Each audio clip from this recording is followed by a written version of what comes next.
주님께서 여러분과 함께 요한이 전한 거룩한 복음입니다. 그때 예수님께서 제자들에게 말씀하셨다. 내가 진실로 진실로 너희에게 말한다. 너희는 울며 애통해하겠지만 세상은 기뻐할 것이다. 너희가 근심하겠지만 그러나 너희의 근심은 기쁨으로 바뀔 것이다. 해산할 때의 여자는 근심에 쌓인다. 진통의 시간이 왔기 때문이다. 그러나 아이를 낳으면 사람 하나가 이 세상에 태어났다는 기쁨으로 그 고통을 잊어버린다. 이처럼 너희도 지금은 근심에 쌓여 있다. 그러나 내가 너희를 다시 보게 되면 너희 마음이 기뻐할 것이고 그 기쁨을 아무도 너희에게서 빼앗지 못할 것이다. 그날에는 너희가 나에게 아무것도 묻지 않을 것이다. 주님의 말씀입니다.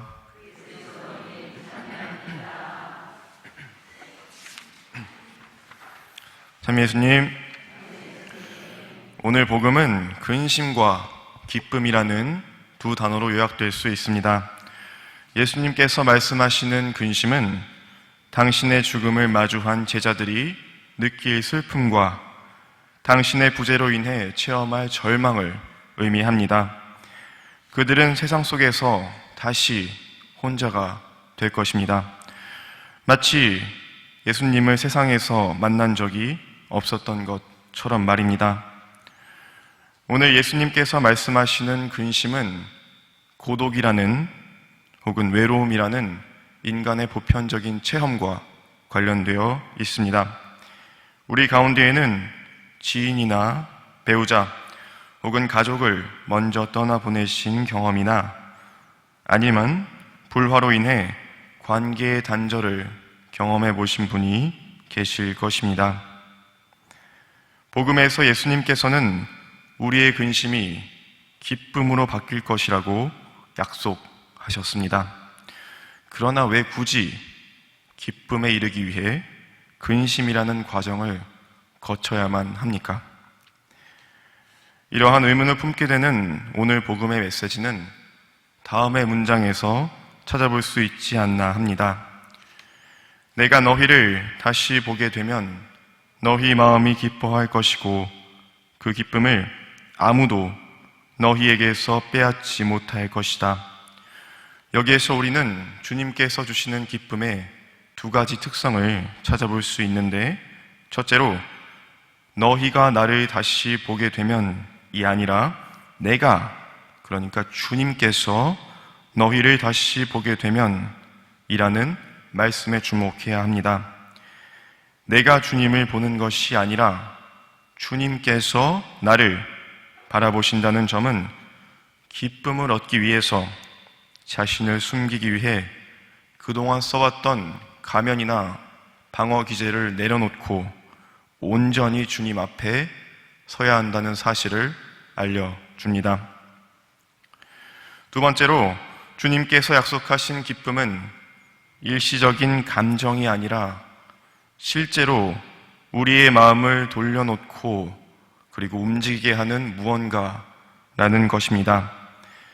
마음은 한 사람의 가장 깊은 곳이며 그 사람으로 하여금 살고자 하는 의지를 주는, 어쩌면 주님과 가장 가까운 곳입니다. 주님께서 약속하신 기쁨은 바로 이곳에서부터 일어날 것입니다. 이 기쁨은 근심이라는 과정을 거쳐 얻게 되는 결과물이나 전리품이 아니라 근심을 버티어내게 하는 예수님의 도우심입니다. 그 기쁨을 아무도 너희에게서 빼앗지 못할 것이다. 이 기쁨은 흔들리지 않고 없어질 수도 없으며 죽음조차 앗아갈 수 없는 주님의 선물이며 그 실체는 부활하신 주님 안에서 우리 역시 영원히 살리라는 희망입니다. 그러나 이렇다고 해서 아까 제기했던 질문이 완전히 풀리지는 않습니다. 왜 굳이 기쁨에 이르기 위해 근심이라는 과정을 거쳐야만 합니까? 다른 말씀 대신에 이 오늘 복음 말씀을 놓고 아우구스티노 성인이 하셨던 말씀으로 강론을 마무리하고자 합니다. 하느님께서 당신이라는 꽃병에 달콤한 꿀을 채워주신다고 상상해 봅시다. 만약 꽃병이 식초로 가득 차 있다면 어디에 꿀을 담겠습니까? 병의 내용물을 비워내야만 합니다. 스스로 자신을 정화해야 한다는 말입니다. 수고스럽겠지만 빡빡 문질러서 닦는 한이 있어도 신비로운 현실을 받아들이기에 우리의 머리로는 이해할 수 없는 사실을 받아들일 수 있도록 자신을 단련해야 합니다.